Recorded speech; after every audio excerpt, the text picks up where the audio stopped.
Saudara, untuk kesekian kalinya, puluhan warga di Kabupaten Mandailing, Natal, Sumatera Utara dilarikan ke rumah sakit karena diduga menjadi korban keracunan gas alam atau hidrogen sulfida. Diduga gas beracun ini bersumber dari pipa perusahaan panas bumi. Sedikitnya ada 21 orang warga desa Sibanggor Julu, Kabupaten Mandailing, Natal harus dirawat di Rumah Sakit Umum Panyabungan karena menderita mual dan muntah-muntah mendadak mulai Minggu malam.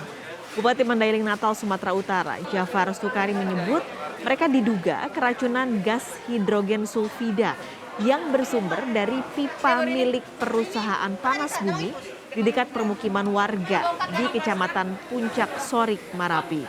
Kejadian keracunan gas ini sudah beberapa kali terjadi dan yang paling parah terjadi pada 25 Januari 2021. Saat itu 4 warga tewas dan puluhan lainnya dirawat di rumah sakit. Kita belum tahu apakah ini kelalaian pihak perusahaan atau murni ini faktor alam, namun kita serahkan kepada pihak berwajib ini ditangani bahwa ini kejadian berulang-ulang. Jadi saya harap pihak perusahaan harus bertanggung jawab. Instalasi gawat darurat Rumah Sakit Umum Panyabungan Mandailing, Natal, Sumatera Utara sejak Minggu malam kebanjiran pasien. Puluhan warga desa Sibanggor Julu ini mengeluhkan sesak, mual, muntah, hingga lemas karena diduga keracunan gas alam hasil pengeboran perusahaan panas bumi. Sebelumnya warga mengeluhkan bau busuk yang tiba-tiba muncul pada Minggu sore. Polisi dan pemerintah daerah Mandailing, Natal pun mencegah penambahan jumlah korban dengan meminta warga mengevakuasi diri menjauh dari lingkungan rumah yang dekat dengan lokasi pengeboran.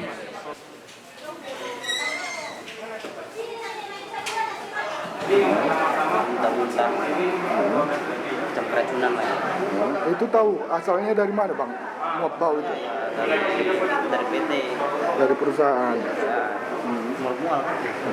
Keluarga kita, Bang? Ini ada istri yang kena. Nah, itu dalam kondisi apa tadi? Istri lagi di rumah.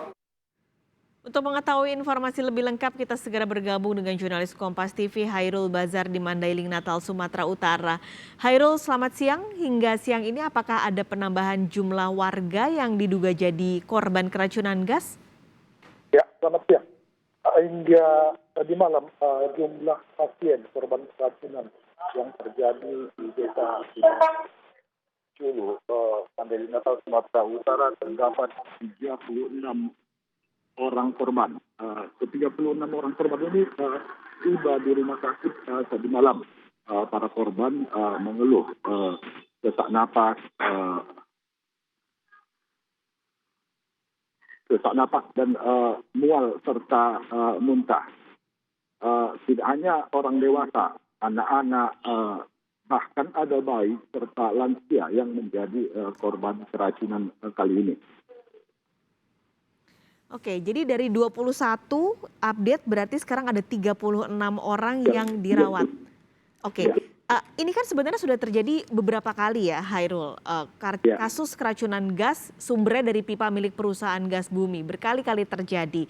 Ini pertanyaannya, apakah selama ini tidak ada pencegahan ataupun sanksi yang diterapkan untuk perusahaan sebagai bentuk tanggung jawab atas musibah yang dialami warga? Ya, tadi malam saya sempat mewawancarai Bupati Mandailing, Natal, Jafar Sukari. Pihaknya ini masih fokus baik perusahaan maupun Pemkab Mandailing, Natal untuk penanganan kasus. Ada beberapa sanksi memang, cuma penekanan agar perusahaan lebih ekstra hati-hati ketika saat bekerja, terutama di saat membuka sumur-sumur yang aktivitas pengeboran di perusahaan tersebut. Kalau opsi relokasi warga yang tinggal dekat dengan pipa gas alam tersebut, apakah sudah pernah dibahas? Bagaimana pemerintah daerah setempat membahas hal tersebut? Ya, Bupati juga menyebut tadi malam sempat mengatakan ada opsi relokasi karena mengingat rumah rumah warga itu cukup dekat sekali dengan aktivitas pengeboran.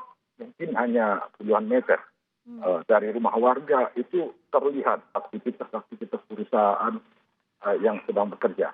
Ini sempat disampaikan oleh Bupati Mandailing Natal tadi malam ketika saya wawancarai. Ada opsi untuk melakukan relokasi. Tetapi belum disampaikan memang ke warga sekitar apakah mereka mau untuk direlokasi atau seperti apa nantinya. Oke, ini berarti cukup dekat tadi sekitar 2 meter. Jumlah korbannya juga tadi bertambah menjadi 36. Bagaimana dengan warga yang saat ini sedang dirawat karena dampak dari keracunan gas ini? Apakah ada biaya yang digantikan oleh perusahaan tersebut atau semua ditanggung oleh warga yang terdampak dari dugaan keracunan gas alam tersebut? Oke. Yang ini saya mewawancarai sekretaris daerah Ekda Mandailing Natal. Ia mengaku pihak pemerintah dan perusahaan telah duduk bersama dan meyakinkan kepada pasien semua tanggungan termasuk biaya pengobatan, biaya hidup pendamping selama di rumah sakit itu sepenuhnya ditanggung oleh pihak pemerintah dan perusahaan.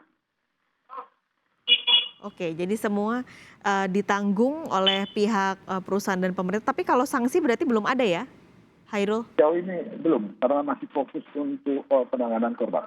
Oke, kalau yang kemarin-kemarin ini kan sempat terjadi beberapa kali. Yang kemarin-kemarin terjadi apakah sudah pernah diberikan sanksi? Sejauh ini belum. Hanya sebatas mungkin ada beberapa sanksi serta himbauan-himbauan agar pihak perusahaan lebih hati-hati, mungkin ada. Jadi belum sempat ada atau belum pernah ada sebenarnya sanksi. Penyelidikan juga apakah pernah dilakukan, Hairul?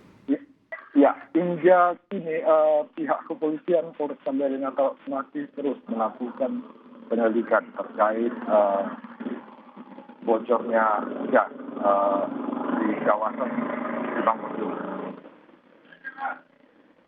Oke, baik. Jadi kita nantikan ini, semoga tentunya harapannya ada hal yang baik karena ini sangat merugikan warga, terutama mereka yang dekat sekali dengan pengeboran gas alam tersebut. Terima kasih Hairul Basar melaporkan langsung dari Mandailing Natal.